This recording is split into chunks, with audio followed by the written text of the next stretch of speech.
afternoon, and welcome to the third public lecture within the framework of the university-wide course Memory Frames, Visual Analysis of Photography and Film. My name is Oksana Sarkisova. I'm one of the instructors of this course. I'm researcher at LinkedIn Open Society Archives and head of the Visual Studies platform. And this course is taught by several colleagues from across the university. It is taught with Professor Renata Uets, who is here from Legal Studies Department, Jeremy Braverman, CEU Media and Visual Education Specialist, and Jesse Lebov from the Center for Media, Data and Society. It has two TAs that I would like to thank for all the help with the course, the preparation of the public talks and the course itself. Oshoya and Astrea, and I would also like to thank Tunda Sabo from Legal Studies Department and Silvia Nemet for the logistical organization of this lecture. I would like to welcome the students from the course and also the broader public. It's a good mix here, and we're very happy that the university-wide course gives us a possibility of engaging also external faculty. I would like to welcome our guest speaker.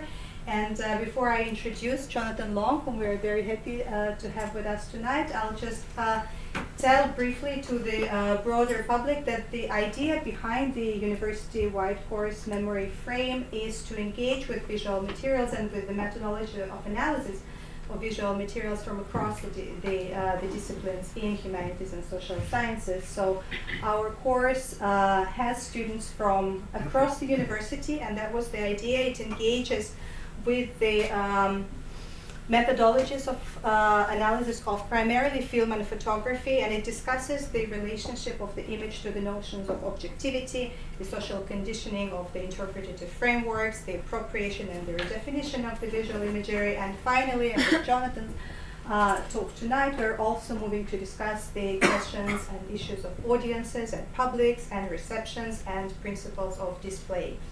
So it is a great pleasure to introduce to you Jonathan Long, professor at Durham University.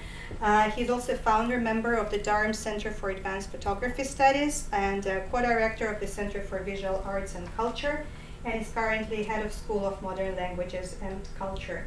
His current research has three main areas. He'll talk to us primarily about the Weimar Republic and the photographic book in Weimar Republic, which is at the center of his research. It's a little overlooked, and unjustly overlooked area of investigation, but it gives us a lot of insight into the culture and politics of interwar Germany and also beyond. He's also working on the investigation of acceleration, a social phenomenon with particular reference to Weimar Republic. And the third area of research and expertise is German literature and photography.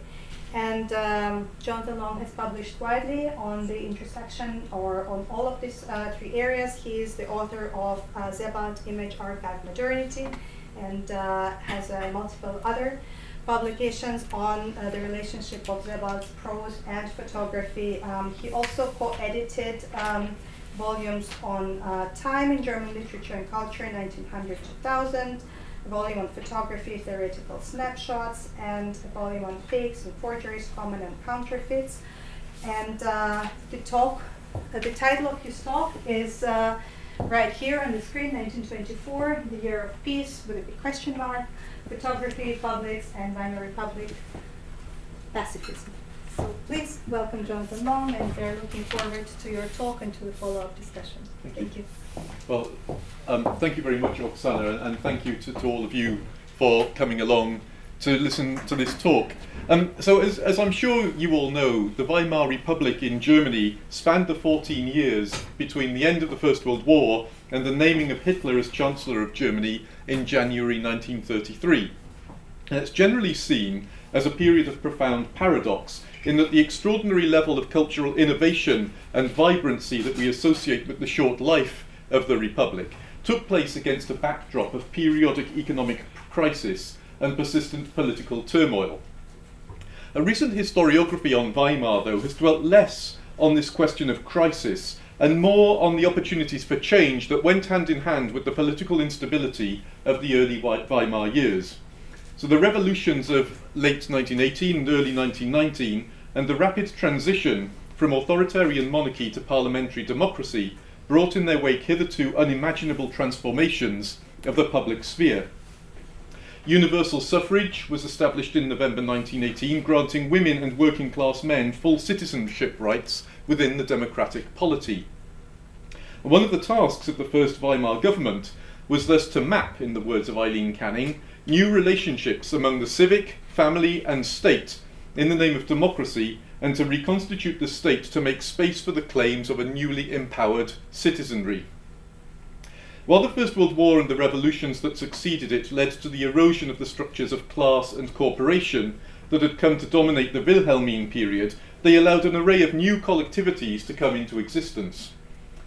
Now, some of these were represented by Weimar's numerous political parties, but there were also many non-parliamentary political groups that coalesced around the new structures of citizenship and political freedoms that were called into being by the Weimar Constitution. Among the groups that emerged in the wake of war were a variety of pacifist organisations. Now, Weimar pacifists were actually quite a diverse bunch and espoused a variety of political programmes. There were feminist pacifists, there was the Deutsche Friedensgesellschaft, so the German Peace Society, which aimed at constitutional and social change. There was an organised Catholic pacifist movement, there was the Bund der Kriegsdienstgegner, so the Anti-Conscription League, as well as pacifist factions within some, if not most, of the major political parties. While pacifism and anti-militarism already had a long history in Germany by this point, the Weimar Republic provided conditions under which new forms of pacifist activism and discourse became possible. So under the pressure of war and revolution, the German public sphere was fundamentally reconfigured. Changes in the nature of the state, censorship legislation, technologies of representation and social structure reconstituted the public sphere as one of mass participation and, what particularly interests me here, new forms of verbal and visual address. So as histories of German pacifism has shown, the pacifist movement in Weimar rapidly paralysed itself as a consequence of internal divisions, and it had become politically meaningless by the later 1920s. But the cultural products of Weimar pacifism, on the other hand, continued to trouble and intrigue. So 1924, this is why I mentioned 1924, 1924 was hailed by pacifists as the year of peace. And among the signature artefacts of that year were Käthe Kollwitz's poster Nie wieder Krieg, so No More War, Otto Dix's portfolio of etchings Der Krieg, so two examples from that portfolio, and the two works I'm going to talk about today. First of all, Ernst Friedrich's photo book War Against War, Krieg dem Kriege, and secondly, John Hartfield's Fotomontage Nach 10 Jahren, Väter und Söhne 1924, so 10 years on, Fathers and Sons 1924.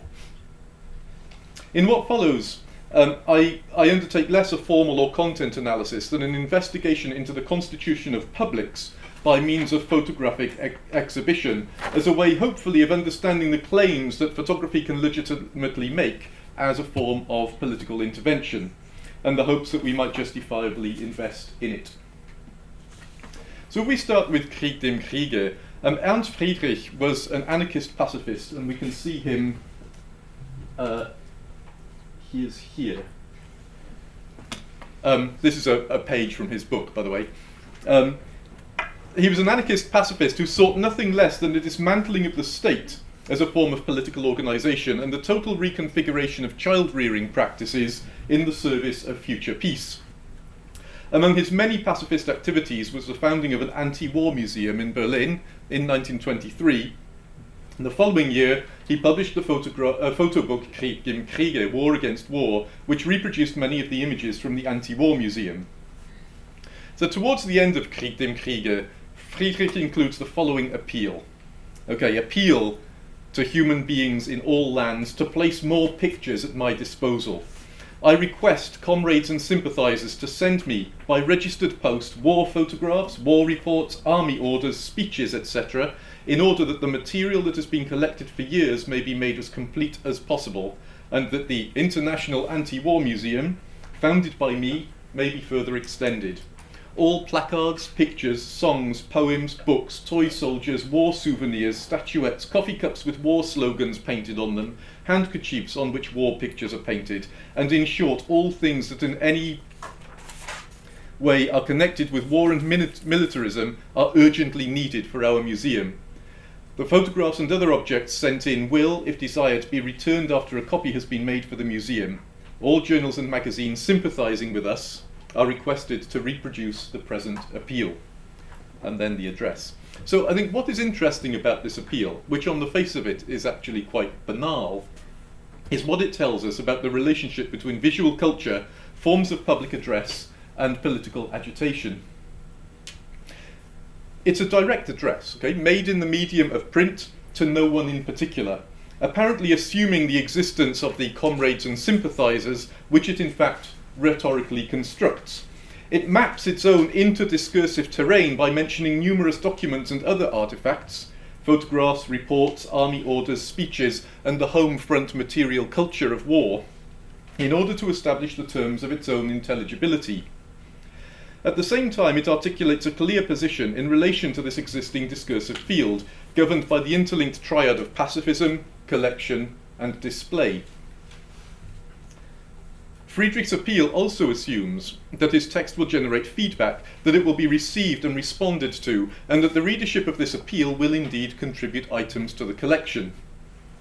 And finally, the text presupposes a broader public discourse on pacifism within which the appeal will circulate. So these are the journals and magazines sympathising with us. So there's an assumption that there is a broad discursive thematisation of pacifism within Weimar society. So the reason that this is relevant is that it's closely aligned with the understanding of publics as outlined by the public sphere and queer theorist Michael Warner. Now, Warner argues that publics are, sorry, and I'll come back to that photograph later, self-organising and constituted through nothing but discourse. A public exists by virtue of being addressed. Secondly, it's a relation between strangers. So public address creates imagined communities of readers and listeners among individuals who do not know and never meet each other. Thirdly, a public is constituted through a form of public address that is both personal and impersonal. To be addressed as a public, one has to assume that public discourse is addressed to oneself, while also being addressed to an indefinite number of strangers, with whom one thereby enters into a remote virtual relationship. Fourthly, a public comes into being through mere attention. One is only part of a public insofar as one pays attention to the discourse that constitutes that public. Membership of a public is a form of voluntary association.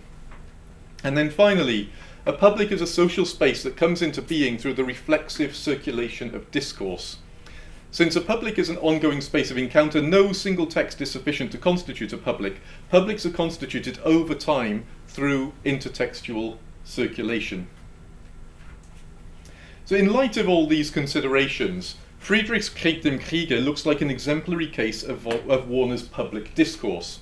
Friedrich is able to both presuppose and call into being a public of pacifists or pacifist sympathisers within a polity that suddenly finds itself available for new kinds of affiliation, or what we might call stranger sociability, that are constituted by the possession, exchange, and consumption of numerous texts and other artefacts. What interests me particularly, though, is the ways in which Friedrich seeks to constitute a counter-public. So Warner helpfully distinguishes, and I think this is a really important distinction, between oppositional or subaltern publics on the one hand and counter-publics on the other. So in classical public sphere theory, public address is conceived on the model of rational critical dialogue based on the circulation of statements whose propositional content is clear and stable. So the difference between oppositional publics and dominant or hegemonic publics is one of content rather than kind. Counter-publics, on the other hand, are not merely oppositional or subaltern, but they constitute themselves by reanimating that which normative public discourse elides, so namely the expressive and affective aspects of discourse and the embodied nature of the subject. Warner argues that the idea of a bourgeois public depends on the disembodied nature of its constitutive discourse.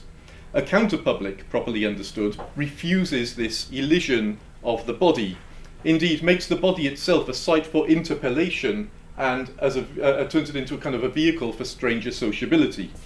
So I would challenge Warner's insistence on the absence of the body in the constitutional conventional publics, but precisely how that body is mobilized is a crucial issue, and I will return to it later in this lecture. Coming back to Friedrich, though, I'd like to think first of all about the photo book in which this appeal circulated. The photo book was an emerging genre that was enabled by an increasingly image-saturated print culture. The rise of the illustrated newspaper is probably one of the most striking features of Weimar cultural life. And the visual forms and habits of reading cultivated by the illustrated press had then a significant impact on the rise of photo books and the way in which they were received. But the mode of circulation of images invoked by Friedrich's appeal to human beings in all lands is indebted to journalistic practices that had actually begun before the Weimar Republic during the First World War. So BUFA, the German propaganda agency, during World War I, it found itself perpetually unable to fulfill the journalistic demand for images, and as a consequence it made repeated appeals to citizens to send in photographs of the First World War, taken possibly by soldiers at the front, despite the prohibition on this actually in sort of military regulations. They made repeated appeals to citizens to submit photographs for distribution to newspaper editors. So the notion of sending in images for publication as a form of participation in the public sphere had already been established during the war years, very much though as part of a national project. Friedrich turns the same process to anti-nationalist and anti-militarist ends. The photographic collection that Friedrich established was set up as an explicit counter-discourse that purports to present the truth of war. I'll just give you a few examples of this. This just demonstrates the kind of image that we find in Friedrich's book. It tends to dramatize everything about war that is inglorious. There is an emphasis on death, there is an emphasis on what we might call the abject body, the decaying corpse, or indeed on practices of atrocity. And all of these images tend to be captioned with an ironic comment of some sort or another. And I'll come back to talk a little bit more about the photographs themselves. I'll just blank those out because we don't need to be looking at them all the time, I don't suppose. Okay.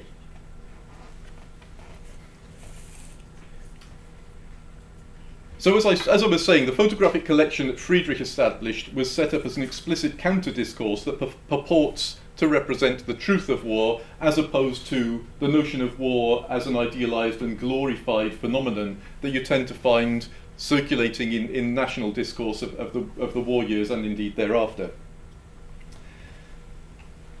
And this truth is legible as such, not only with reference to Friedrich's ironic captions, but also because of the general repertoire of sanitized war imagery with which the German public at the time was familiar. And Friedrich's interpellation of an oppositional pacifist public thus presupposes familiarity with dominant militarist public discourse and its attendant image world.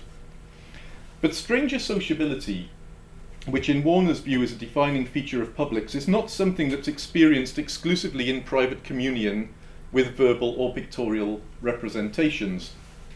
It's also a question of inhabiting shared spaces. So public spaces, in other words, among which we may number the museum. So when thinking about visual culture and its forms of address, it's highly significant that Friedrich established an anti-war museum in central Berlin. As we know from the work of scholars such as Tony Bennett, the museum, as a state-sponsored enterprise, arose more or less concurrently with the Habermasian bourgeois public sphere, and was closely linked to the consolidation of European nation-states and their apparatus of legitimation. The typical museums of the 19th century fulfilled several interlinked functions, so in epistemological terms, they reordered biological, geological and ethnographic knowledge in such a way as to position the Western viewing subject as the pinnacle of natural and cultural achievement.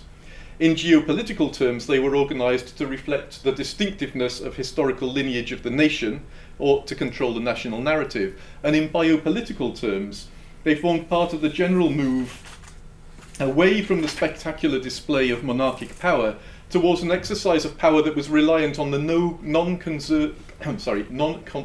non-coercive disciplining of bodies. So the museum was seen as a civilizing institution, opposed to sites of raucous assembly such as travelling fairs and taverns, and imposing upon the visitor specific standards of bodily comportment.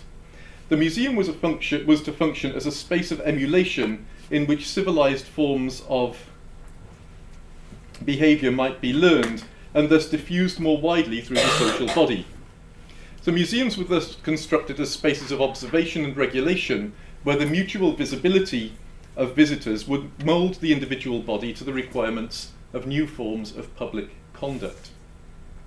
Stranger sociability, then, within the museum was here a product of visibility, firstly of the visibility to each other of strangers who were nevertheless addressed as a public by the museum and who recognised themselves as the public so addressed, and secondly of the visibility of artefacts and other exhibits that confirmed that public as superior to all other epochs and regions. The museum constituted the bourgeois body and its standards of behaviour as the norm. So unlike the disembodied nature of print culture, however, it also foregrounded that body as the site for the inscription and performance of that norm. Just as the legal, political, technological and social constellations of the early Weimar Republic facilitated certain forms of print culture, so they enabled new ways of constructing and controlling public space, which in turn offered new fora for visual display. The idea of a permanent, publicly accessible institution propagating an anti-war message would have been simply unthinkable in Imperial Germany. It would not have been possible, simply would not have come into existence. But it became thinkable in the fledgling Weimar Republic. So the question is, what happens to the museum when it's designed not to civilize, but to provoke? When it's designed to shock and appall rather than, or as well as, enlighten? When its political rationality is openly displayed rather than tacit? When it offers a narrative of the West's unparalleled barbarism and reveals the body as nothing more than a lump of flesh? Thinking about the German context in particular, what happens when a museum deliberately subverts the historical narrative of the state, which was deeply marked by militarism? The answer is that the anti-war museum in the centre of Berlin was a multiple blow, aimed not just at the military, but also at the cultural institutions of the state, and beyond that, at the very notions of civilization and Western superiority. And this is a photograph of Ernst Friedrich's museum. You could probably see just there, Antikriegsmuseum, so that's it. As you can see, it's in something of a ramshackle building with an old-fashioned kind of shop front, and I'll come and talk about shop fronts in a little while. This is the cover of a recent reprint of Ernst Friedrich's autobiography, by the way. So this says, Ernst Friedrich, from the Peace Museum to a Hitler barracks, and it basically narrates the story of the museum and the way in which it was repeatedly subject to attacks by the right and the police, and I'll talk about this in a moment as well, during the Weimar Republic, before being eventually turned into a barracks for the SA after the Nazis had seized power. So, coming back to Friedrich's museum, there's one further sense in which Friedrich sought really to subvert the idea of the museum, and that's through his exploitation of another cultural form that characterized Weimar culture, and that's what I've just alluded to, the shop window.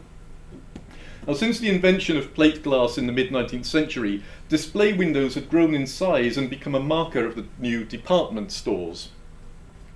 Their importance for the consumer economy was such that special schools of professional associations for Schaufensterdekorateure, as they were called, so window dressers, were established, and by 1930 Germany had some 6,000 professional window dressers. So shop window was big business and highly professionalized by the later part of the Weimar Republic.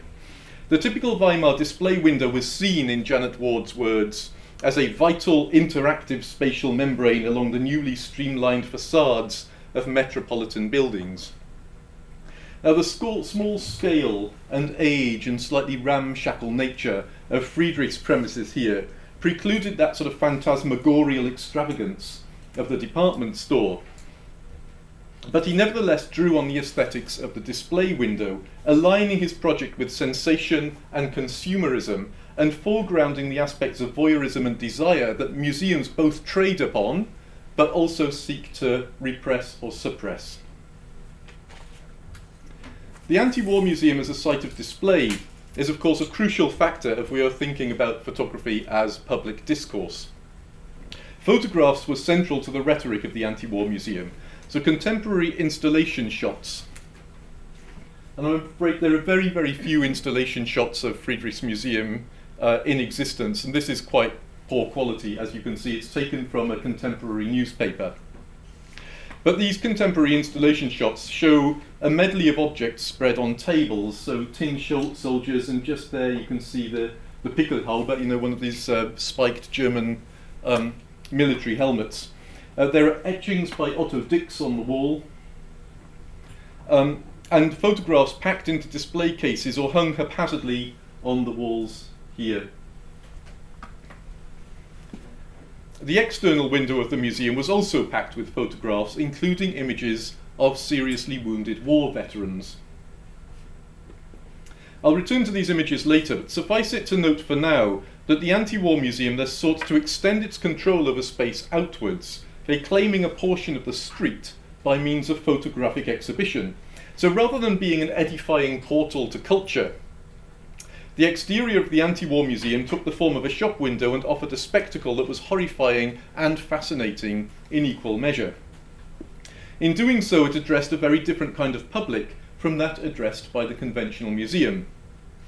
In part, it's a public that is constituted by being taken unawares. You know, it's a public that's being shocked into paying attention or refusing to pay attention precisely by this attempt to move outwards and to occupy public space photographically. So in other words, the anti-war museum addressed a public born of interwar urban modernity, a public that needed to be appealed to in a state of distraction, not one that needed to undertake a pilgrimage to a place of cultural reverence in order to be addressed as a public. Our willingness to process a passing appeal determines which publics we belong to, as Michael Warner writes. The direction of a glance, he adds, can constitute our social world. In other words, modern publics are created by primarily visual means, a fact that Friedrich understood and exploited in his anti-war museum.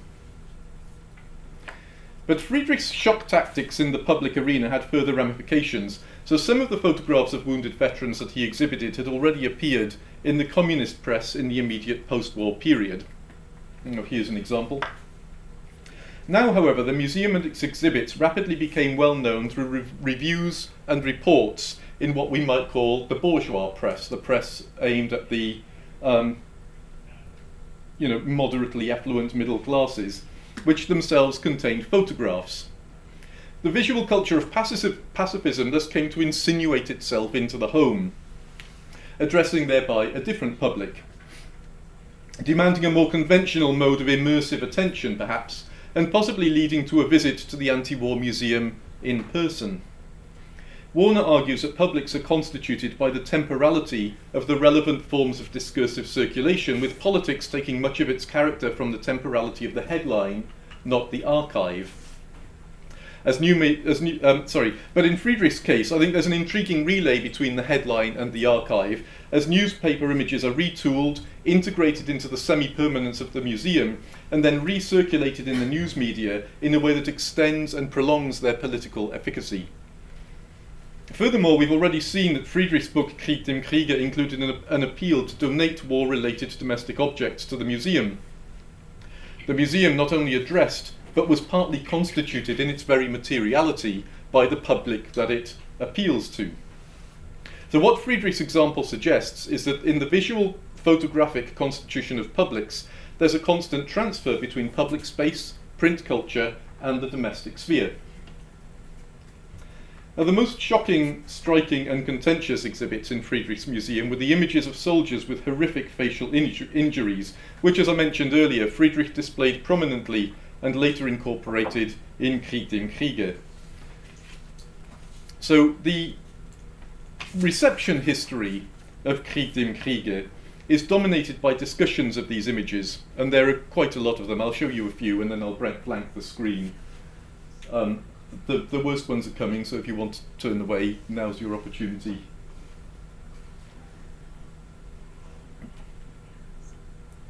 Okay. The reception history of Krieg dem Kriege is dominated by discussions of these images in particular. And it demonstrates remarkable consistency over time. So in 1926, Kurt Tucholsky, a left-wing journalist, reviewed the book in the left-wing journal Die Weltbühne, and he writes, "No verbal artist, not even the greatest, can come close to the power of the image as a weapon. Who looks upon this and does not shudder is inhuman." And this mode of reception then basically continues more or less unchanged for the next 80 years. So to pick up on a later example, in her book of 2001 regarding the pain of others, Susan Sontag talks about the horrifying and excruciating nature of these images, but she says very little else about them.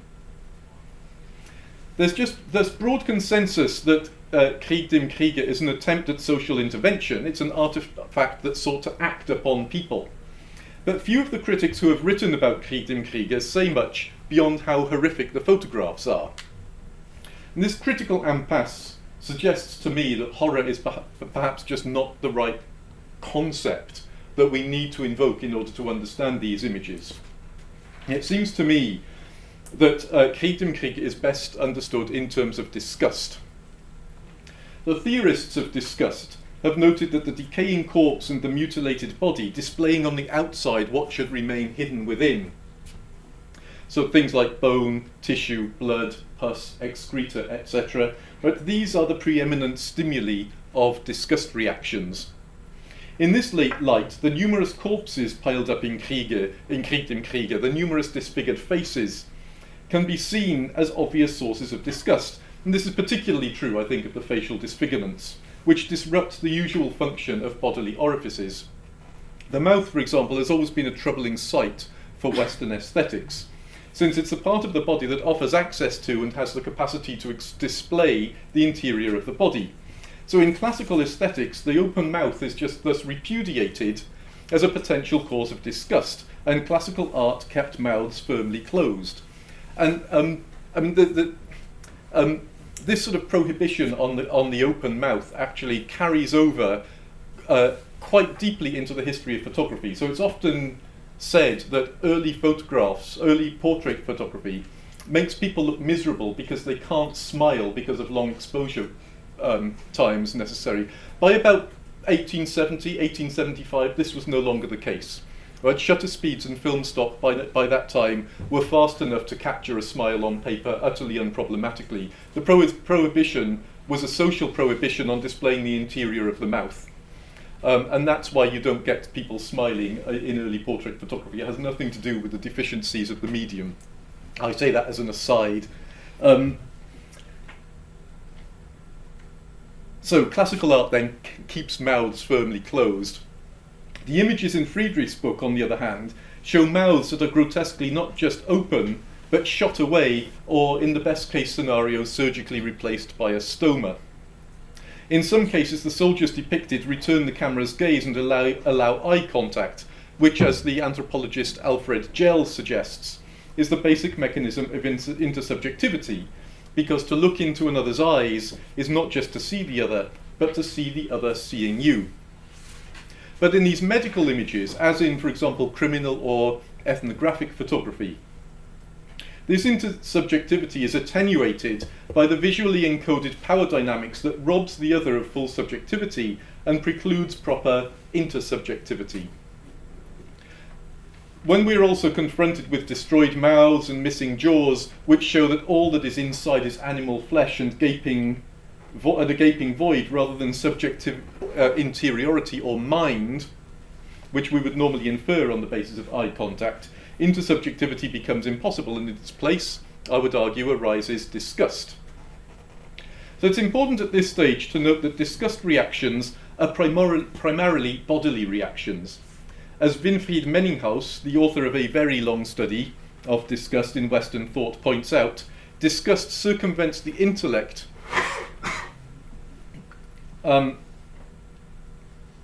Circumvents the intellect as well as any thoughts of tolerance or compassion, and knows only the judgment of expulsion. So the term Menninghaus uses here is erbrechen, it's vomiting.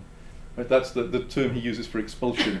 Away with it, out of my stomach, out of my sight, out of my presence. And it's here that we can perhaps connect the argument back to Tucholsky and Sonntag.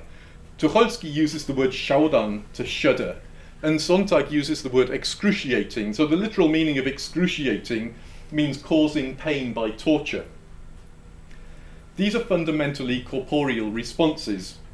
If this is indeed how Friedrich's book acts upon the viewer, we can see Krieg dem Kriege not merely as seeking to constitute an oppositional public of pacifists, but to produce a genuine counter-public that depends not on the exercise of reason and the elision of the body, but on aversive bodily sensation. Mobilizing disgust for political ends, though, is actually quite a risky strategy. It's not that disgust is necessarily useless as a component of moral education. So for Kant, the moral value of disgust resided precisely in the fact that it resulted in avoidance or removal of the object. And he opposes disgust to hatred. So for Kant, hatred provokes reaction of extreme aggression aimed at the object's destruction. Disgust just asks for the object to be removed, okay? To this extent, then, Krieg dem Kriege can be seen as pursuing a kind of Kantian agenda. The problem, though, is how to transform the desire to be rid of the offending presence, namely the image, into a desire to eradicate its ultimate cause, war, and behind that, in Friedrich's view, the entire system of European nation-states. And it's here that the effective corporeal appeal of Krieg dem Kriege becomes a problem, because unlike classical public discourse, it no longer functions in this rational critical mode.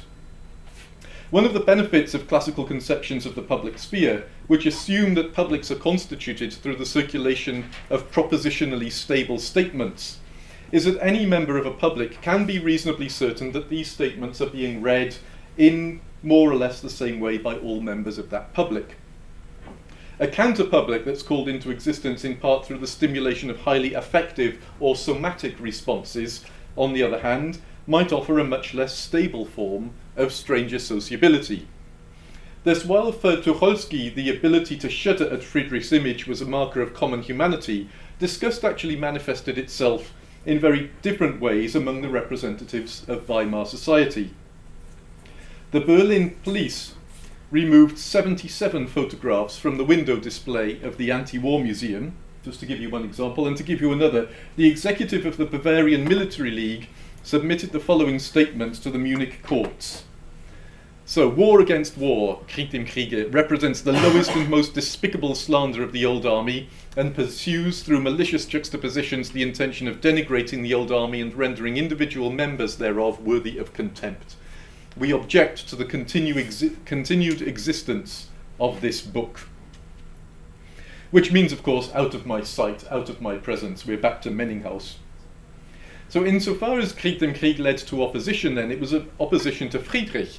Between 1923 and 1932, he was convicted on 13 separate occasions for infringements of press laws, libel laws, and laws to protect the Constitution. He was sent hate mail and death threats by Nazi sympathizers. He was immediately placed in so-called protective custody as soon as the Nazis had come to power. And he only narrowly escaped murder by them by hiking to Prague through the mountains in the winter of 1933. Okay, I'm going to finish with a few comments on John Hartfield's Nach 10 Jahren, so 10 years on, also of 1924. So like Friedrich, John Hartfield was a vocal critic of the militarism that he saw persisting in the culture of the Weimar Republic. But he employed very different means.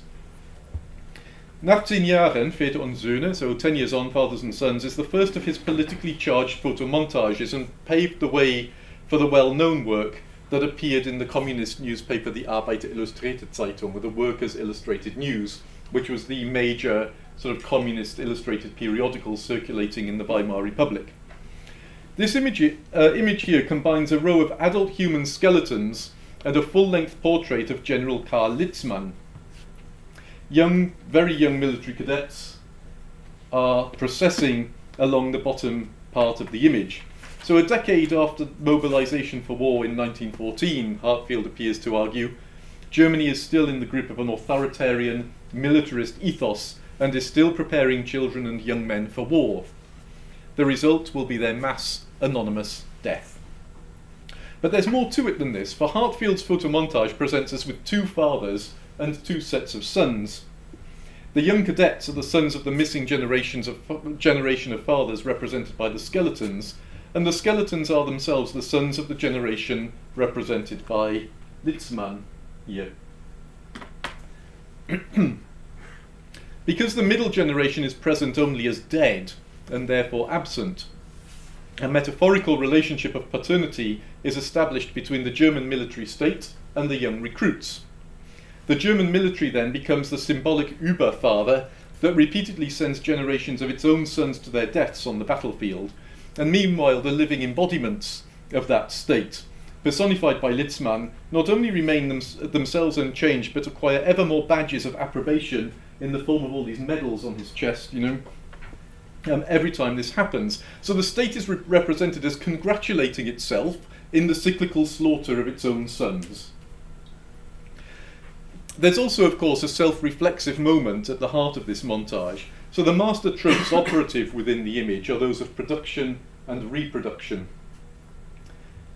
Human beings' ability to reproduce themselves, society's willingness to reproduce soldiers through forms of education and indoctrination, and the capacity of war to mass-produce corpses. Now, photography is kind of uniquely placed to activate this trope, because it is itself characterized by what Walter Benjamin clumsily but accurately termed reproducibility.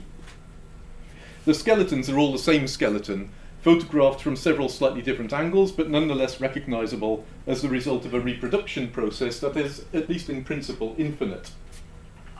The biological and social forms of reproduction that form the content of this image are thus mapped onto a technology of representation whose capacity for serial reproducibility is here brought to the fore. So what Hartfield's image does, alongside communicating a powerful anti-militarist message, is to stress the dialectical nature of technology, which has immense destructive power, so in the form of battlefield weaponry and so forth, but also immense political potential as an agent of political and ideological demystification, which is the role that photography is playing here. The question remains, of course, how Hartfield's image reached a public. And the answer is, once again, in a shop window. John Hartfield's brother, Wieland Herzfelde, had established a left-wing publishing house, the Malik Verlag, in 1917, and by 1924 the film was so successful that it was able to rent quite a sizable premises in the Köthenerstraße near the Kurfürstendamm in Berlin. So the Kurfürstendamm is the upmarket shopping area in central Berlin. In the same year, an anti-war window display appeared in the shop windows with Väter und Söhne, this Hartfield montage, as the most prominent exhibit. Like as with Friedrich, this is an attempt to control public space by projecting an affect-laden image outward from the shop into the street. And it's quite telling that Hartfield's own intentions as a photomonteur were to affect the viewer corporeally. So he often described his photomontage practice as stemming from a desire to punch the viewer in the stomach. There is at least one account that suggests that he might have been successful. So apparently at one point a byplanter entered the shop in a rage and attempted to tear down the montage. So just to say a few words by way of conclusion, there are some points worth making about the visual culture of pacifism in Weimar more generally here. The first is the plurality of venues and modes of dissemination through which visual images were able to circulate, with Friedrich's case in particular highlighting a relay between the newspaper, the museum, the shop window, the photo book, and back into the newspaper. This in turn leads to a second conclusion, which relates to the nature of public discourse, what we might expect from it, and what it can actually achieve. There's much writing that presupposes or seeks a linear causal relationship between photography and political action. One typical example would be Vicky Goldberg's book, The Power of Photography, How Photographs Changed Our Lives. And yet the history of Weimar suggests that we should be cautious about making exaggerated claims for photography's political efficacy. As we've seen, much immediate reaction to Hartfield and Friedrich was either ad hominem, or it was action at the level of the signifier. Right, photographs were removed, defaced, and so forth, but political change did not ensue. Perhaps one reason for this is to be found in the very nature of publics. So to return to Michael Warner again, he argues that all the verbs for public agency are verbs for private reading, transposed upwards to the aggregate of readers. Readers may scrutinise, ask, reject, opine, decide, judge, and so on. Publics can do exactly these things, and nothing else. Publics, unlike mobs or crowds, are incapable of any activity that cannot be expressed through such a verb. Even if we expand Warner's notion of a public to include publics that are constituted by means of the inhabitation of shared spaces, such as museums, the general point still stands. So museum audiences are not mobs or crowds. Indeed, like many institutions of modernity, they work precisely to dismantle the political power of the body. As we've seen in the examples of Friedrich and Hartfield, even the constitution of counterpublics by means of somatic and affective reactions does not guarantee that a public thus constituted will have significantly greater subversive power. This being the case, then, the hopes invested in Weimar photographic discourse by pacifists, and indeed the fear of the Weimar authorities that such discourses could be efficacious, are equally unfounded. Now, it's not an optimistic conclusion, but I think the history of Weimar and all we know that came after it suggests that it's probably the right one. So, thank you.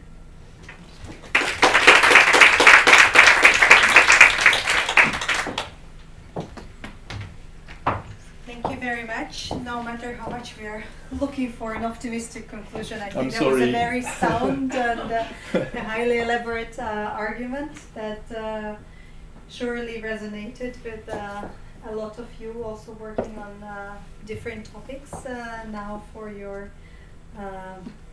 research and final papers. And I welcome any comments or observations that may also broaden up the range of issues beyond Weimar, or address specifically the historic context that was explored in the talk.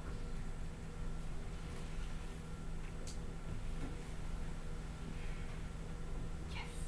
Okay, thank you so much. It was really fascinating. My question relates to the complexity of the context where these particular themselves very complex and layered pieces of single artworks or the museum project was placed. So you have a very vivid art scene, a very vivid public discourse with papers which present a very wide spectrum of opinions. It's also politically very active with quite a bit of violence. So to what extent does the broader context of the reception of the production, display, reception of these works feature in your argument or alter the force of your final conclusion? Or does it matter at all?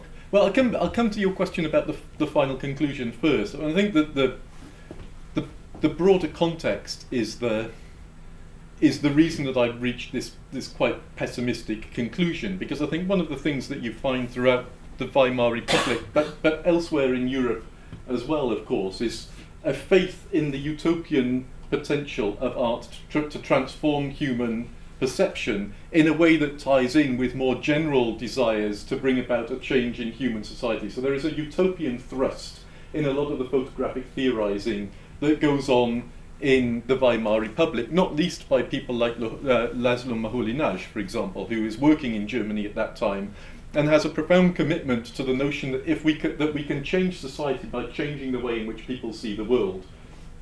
And I think I mean, Moholy-Nagy only really begins to articulate this position, I suppose, in about 1924, so it's contemporaneous with Friedrich's activity. But nonetheless, the work of people like Alexander Rodchenko in the young Soviet Union was quite well known in Germany at the time. So I think that to an extent Friedrich is piggybacking on the utopian thrust of the avant-garde. But I doubt that he would have understood himself in that way, because I think he sees himself as a much more direct political agitator. He is not a self-reflexive user of photography by any means, so he has complete faith in photography's truth-telling potential. He sees it exclusively as a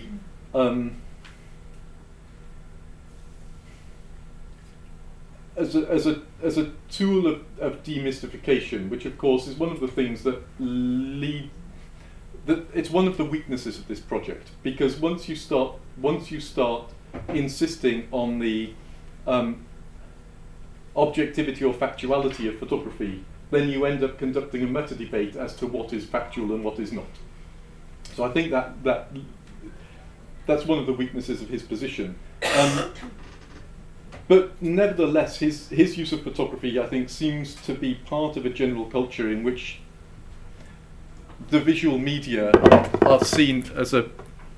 Sorry, I've just spilled some water here, which I shall mop up before it does any damage.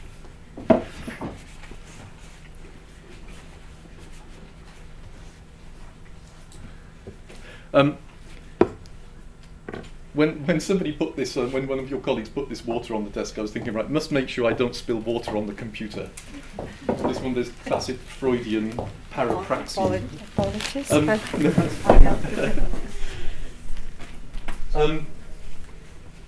So he's piggybacking on this sort of general assumption that the visual media can do something politically that other forms of discourse can't. But I think he's using photographs in a much more instrumental way in order to challenge a particular form of culture in Weimar Germany, whereas people like Moholy-Nagy are thinking in much more general terms about social transformation and the renewal of perception. And in terms of the question of context and the conclusion I reached, I mean, it's really the fact that no matter how much photography was enlisted as a truth-telling medium in Weimar in order to expose not only militarism but also things like poverty and corruption. So if we think about something like Kurt Tucholsky's Deutschland, Deutschland über alles, which is a photo book from the following year, I think 1920, was it 25? Slightly later in the 1920s, anyway. That too is an attack on the Weimar establishment, and at various points it too seeks to criticize Weimar militarism. Then you've got the Arbeiter Illustrierte Zeitung, which is an enormously successful illustrated magazine that seeks to propagate both a critique of Weimar capitalism and a celebration of the achievements of the Soviet Union. But despite this massive production of visual propaganda, it doesn't achieve anything in the long run. And I think this is why I'm quite cautious about making claims for photography's political instrumentality. I think what photography can do is work in the relatively short term to allow collectivities to come into existence for short periods. So the classic example of this, I think, is the photograph of Alan Kurdi, that 3-year-old who was washed up on a beach in, well, can't remember exactly where it was. Yeah. The photograph of that was just massively disseminated across the media and led to an enormous outpouring of charitable donations, for example. But that is short-lived. So I think that photography can have these sort of relatively short-term effects in the world, but I think in terms of affecting long-term and structural political change, it isn't competent or capable of doing that.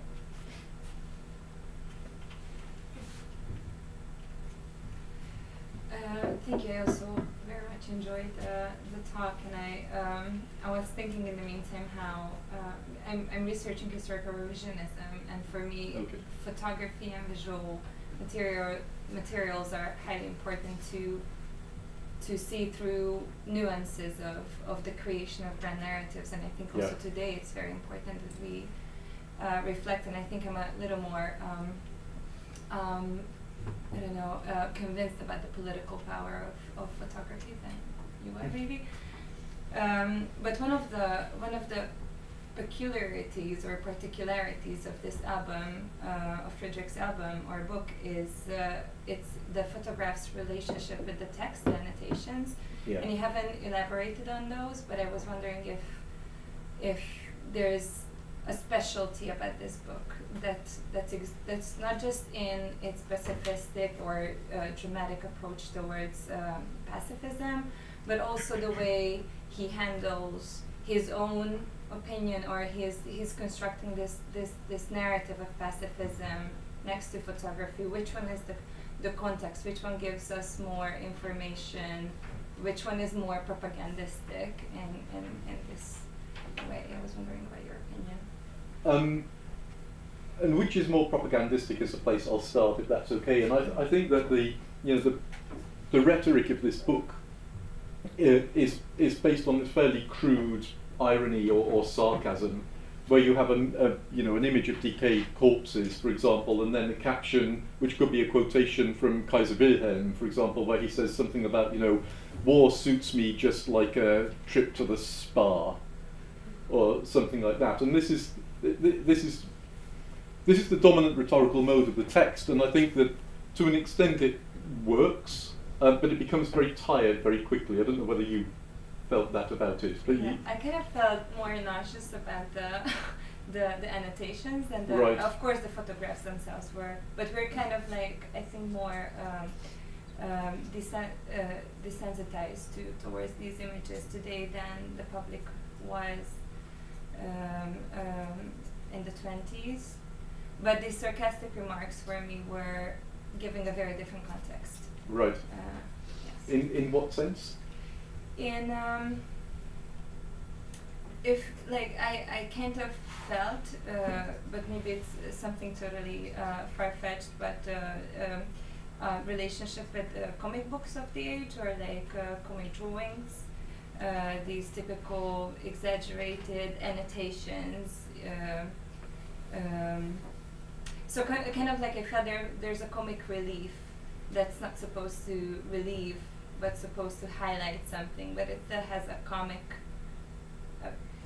touch to it. That's out of place, but I understand why, and I'm not passing judgment here, but I'm just highlighting that. No, so the sense that Friedrich is drawing on sort of the satirical tradition in the German sort of verbal visual media.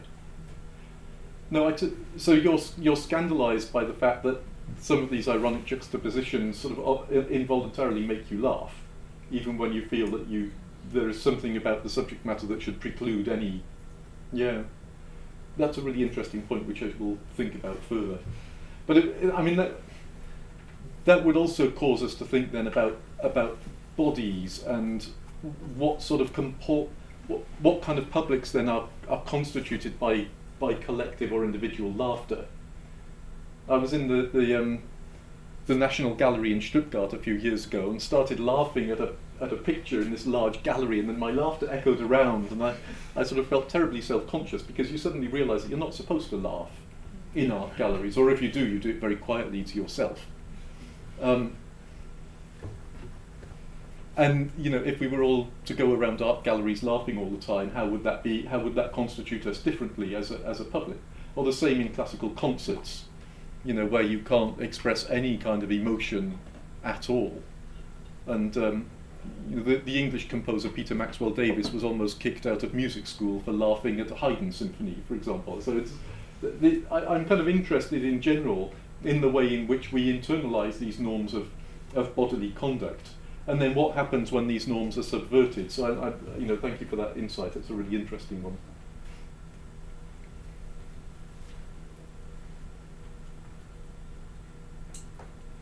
Just to pick up on that discussion,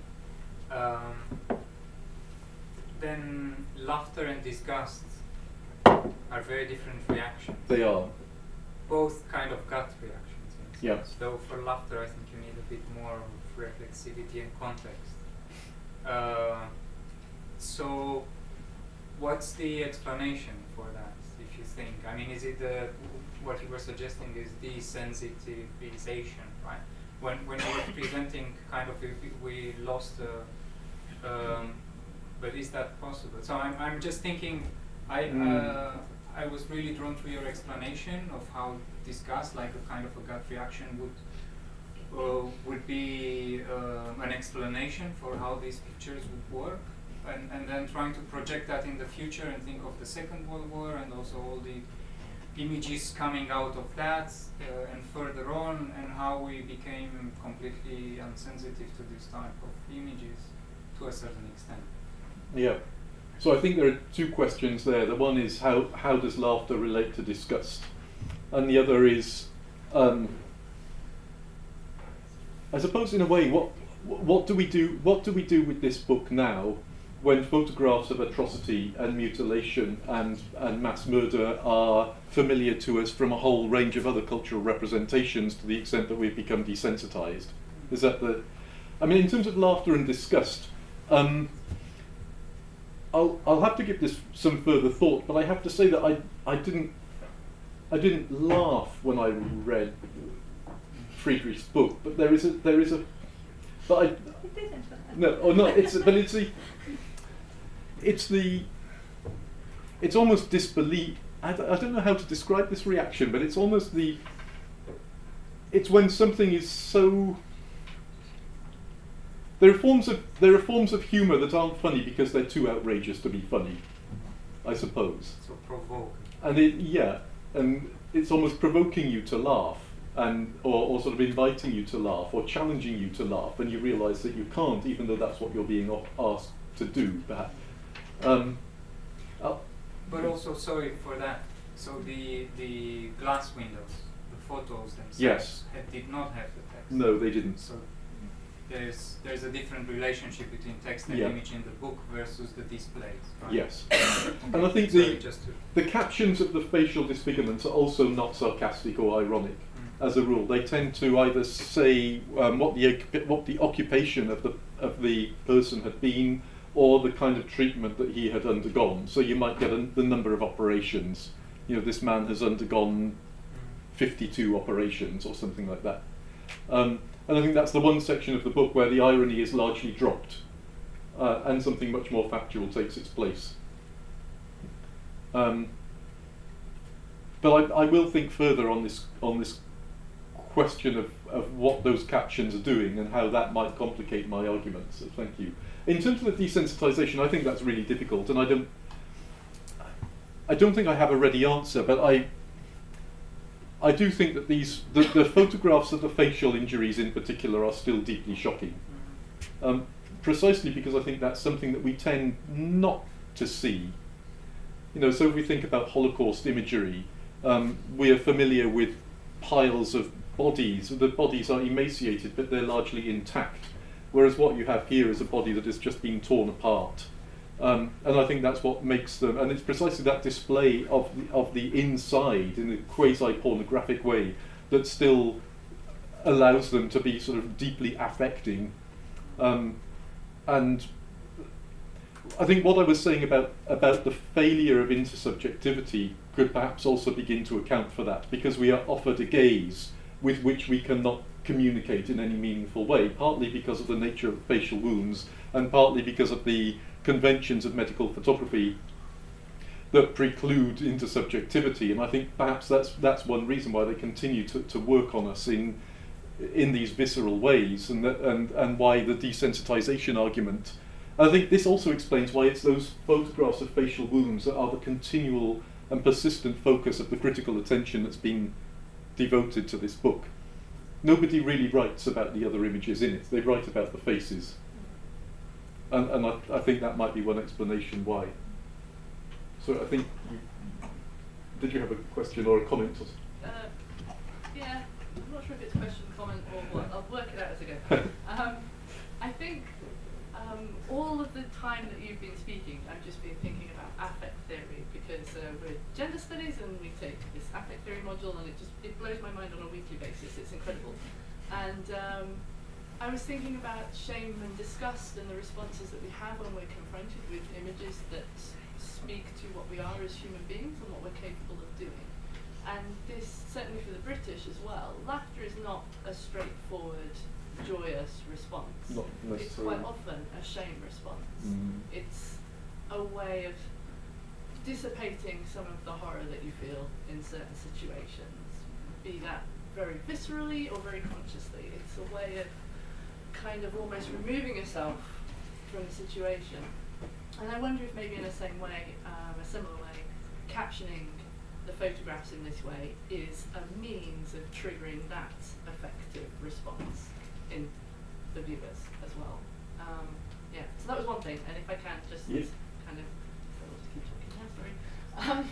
I'm really bothered by this idea that affinity-linked groups are maybe not the forces or sites of reactionary endeavour that we would hope them to be, and this idea that actually people forming affinity groups and coalitions based on the reactions that they've had to images might not be this site of political excitement that it could be, or maybe once was. And I'm wondering if there's a cultural element to this, a time element, something about us being in a digital age now. Has it always been that it's a thing of limited efficacy, or is it just now that we have less clear means of forming effective responses to things that we're bothered by? So in a way, it looks like we're hyperlinked all the time, and we have all of these means of connecting and communicating and changing the world, and yet we don't.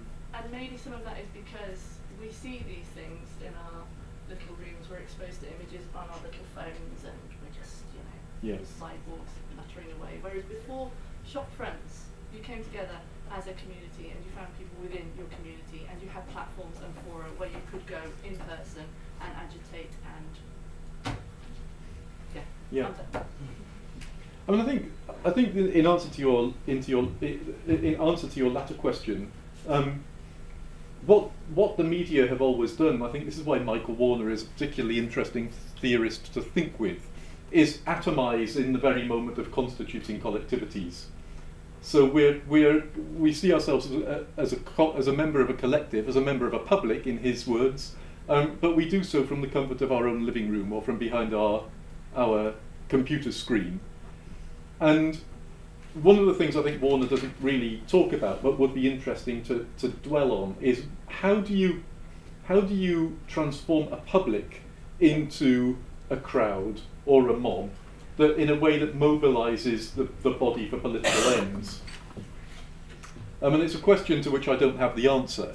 And I think the shop front, the shop window is a limited answer. It goes some way, but of course the number of people that can coalesce around a shop front is relatively small. So you're unlikely to foment revolution by putting a few photographs in your shop window. I was going to say something else then, but it's just slipped my mind.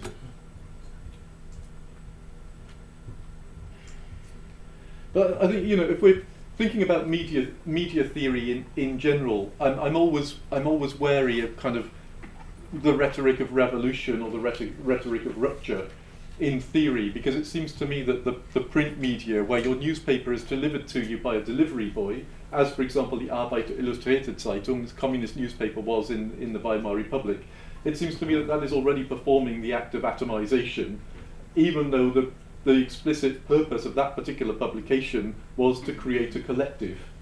And I think that what we see, I think there's a high degree of continuity between what the print media were doing and what the digital media do now in that respect.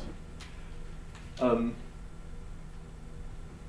I think that there are, as I was saying earlier on, I think there are moments where affect does allow us to coalesce and to produce effects in the world, but I think that these tend to be quite fluid, and I think that the atomization of media consumption these days kind of lends itself to this sort of fluid, these fluid configurations where people become members of a particular community for a short time in order to achieve something relatively delimited, and then will sort of constitute themselves to do something else. But what that doesn't lead to necessarily is kind of large-scale collective action to produce structural change.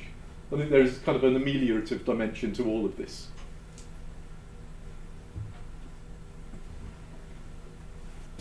Yes, thank you so much. It's a beautiful and fascinating lecture and topic. And I was wondering, and I cannot decide while you were talking about the other book than the museum, I wondered whether we can think about these photos as true phenomenology, and I cannot decide whether the problem and this maybe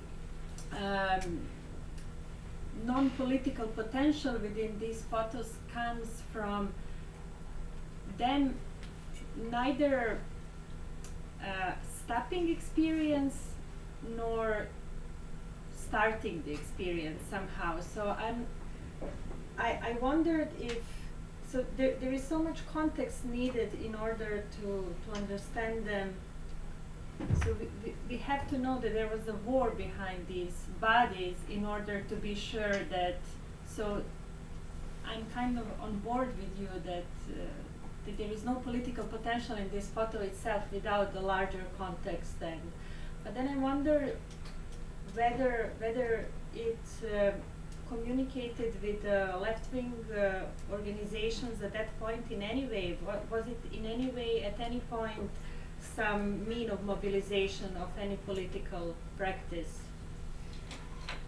No, I mean Friedrich was not actually taken very seriously by the main figures of Weimar pacifism. So if you read the letters of people like Kurt Tucholsky or Karl von Ossietzky, they're quite dismissive of Friedrich's attempts. They think that he's just sort of dabbling in, at small scale without any understanding of the fundamental structural change that would be required if pacifism were to come about, and that his agitation was misguided in a sense, or aimed at the wrong target. So he wasn't himself kind of fully integrated into the pacifist culture of the Weimar period, you know, and if you read the main histories of Weimar pacifism, if he's mentioned at all, it's in passing. You know, he is not seen by historians as a particularly important figure, even though his book had sold, I think, about 50,000 copies by 1930, so it was reasonably widely consumed. Not massively, but reasonably. When you consider that, you know, the Bauhaus books, for example, which are now kind of quite iconic and deemed to be among the classics of the Weimar photo book canon, you know, these were produced in print runs of 3,000 to 5,000.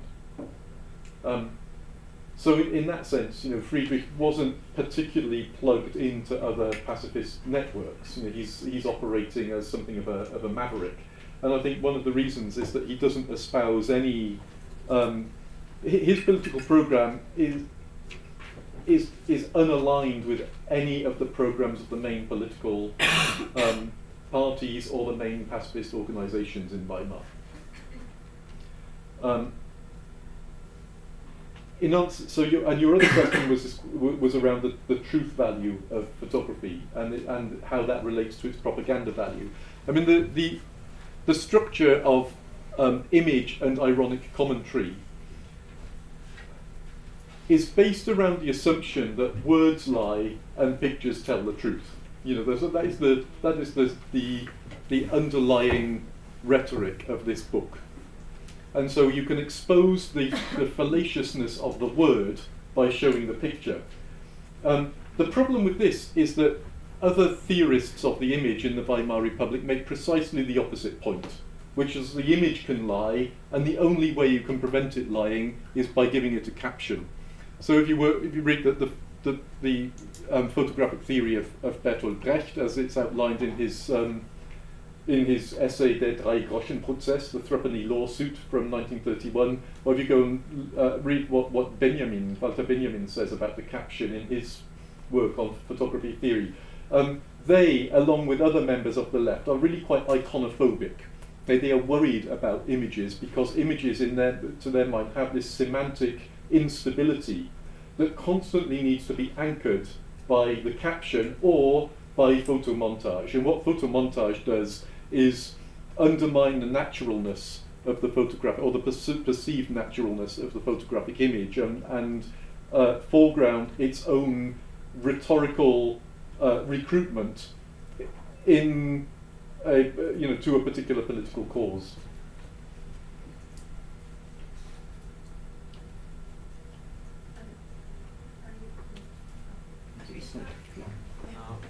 So thank you.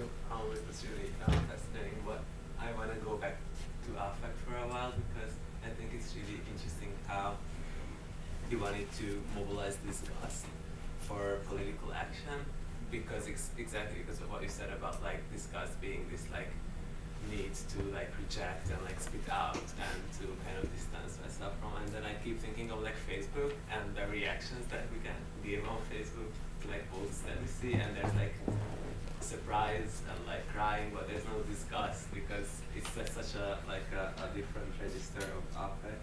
And but at the same time, we're thinking of like current like right-wing propaganda, and like Sarah Ahmed's work on like sticky emotions of like disgust, and like in a way disgust only works in a more passive way of like delineating who we want to be like outside our sociality, but not in a more active way of like what we can do, but more as like what we can reject, sort of. And this wasn't like a question, but I was thinking about. I have to confess that I am not an affect theory expert by any means, and I have a very long list of books on this subject which I have yet to read, of which Sarah Ahmed's book is one. I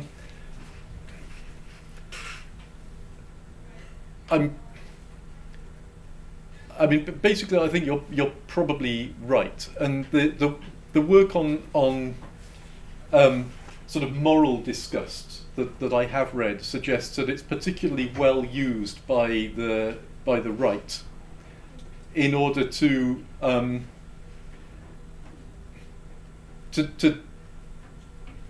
denigrate the poor on the grounds of non-economic bases. So, in other words, to associate values such as poverty with values of moral disgust, and therefore make the impoverished unworthy of things like sympathy, and to provoke in the right a kind of radical a desire for separation, expulsion, and so forth.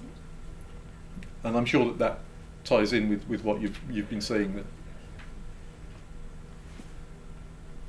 I have another question about museums. Mm-hmm. So I wonder if you can maybe comment on.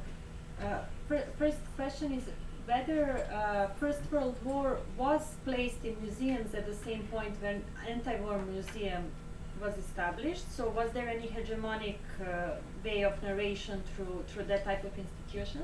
And then if you can maybe comment on how the post-Second World War morality changed the practice of placing wars in the museums. And I was thinking whether we can think of any type of provocation of this kind in the contemporary museology practice connecting to the war. I don't think I know any, so maybe if you can comment on that. Okay, so in terms of national level commemorative museums of World War I, they tended to gather together military hardware without thematizing necessarily the human dimensions of armed conflict. So you could go along and see enormous cannon, for example. You couldn't necessarily go along and see anything about the medicine of war, for example. What Friedrichs Museum is most easily comparable with were not the sort of the state level museums of military hardware, but local museums devoted to the experience of that particular locality. So that the so-called Heimat Museum, so the museum of local history, I suppose, is what it would be. In terms of its layout, Friedrichs Museum borrows very much from the Heimat Museum structure, which is very low key. It's not It doesn't necessarily have purpose-built premises, it doesn't necessarily have purpose-built vitrines, it uses whatever materials are to hand, and just collects in a fairly unsystematic way the ephemera of war. But of course, Heimat museums, these sort of local history museums, never sought to denigrate the war effort. They sought to commemorate the sacrifice of those who died and the experience of the home front.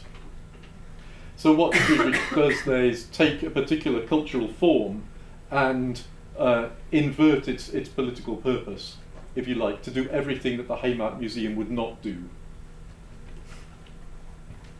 And to reframe things precisely by putting anti-war museum on the front. So in terms of what he collected, in terms of what he's asking viewers to send in, this stuff would have been part and parcel of museums of local history.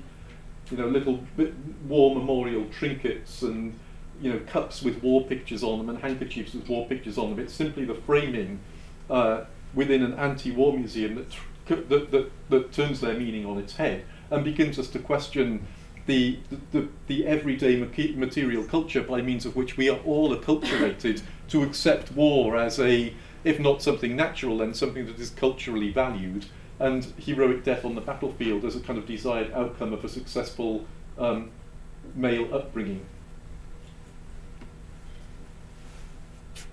In terms of your question about what happens after World War II, I mean, there are obviously very big national differences in the sense that the post-war British state derives a lot of its identity from having won World War II, and so there has been a much less self-questioning about the military ethos in Great Britain than you see, for example, in Germany, where the foundational narrative, particularly in the Federal Republic, was based precisely on the fact that the Holocaust had happened, and that this drives then a particular memorial culture that you simply don't see in the United Kingdom. In terms of provocations, I can't think of any offhand, but you know, I don't have an encyclopedic knowledge of war museums or anti-war museums, so it's entirely possible that there have been attempts on a small scale to replicate this kind of provocation. I couldn't name any. But if people know of any, please let me know, because I would be interested in learning about them. I have a tiny follow-up question to Astrea's, which is, what's your sense with the shop windows? Are they perceived as exhibition displays, or are they perceived as performance art? So, where do they sit? Is this really the extension of the museum, or is this an experimental genre almost, which makes perfect sense locally?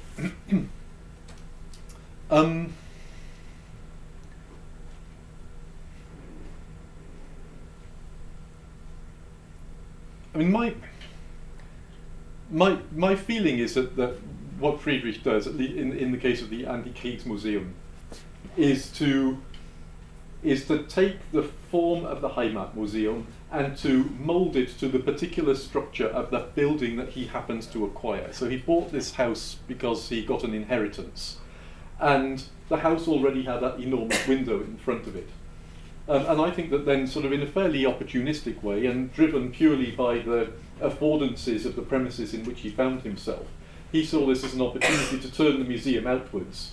So in other words, to see the exhibits, you didn't necessarily even have to step inside. You could see them from outside. So I would see this very much as an extension of the museum into the broader public space of the street, which is, I think, one of its most powerful and provocative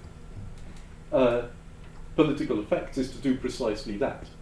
Because the museum is a peculiar institution in the sense that on the one hand it's entirely public, you know, it opens its doors in the mid-19th century with a view to allowing anyone who wants to enter. But at the same time, museums are conventionally housed in buildings that are kind of that don't allow you to look inside them. So you have to enter the museum in order to experience everything that is supposed to be visible.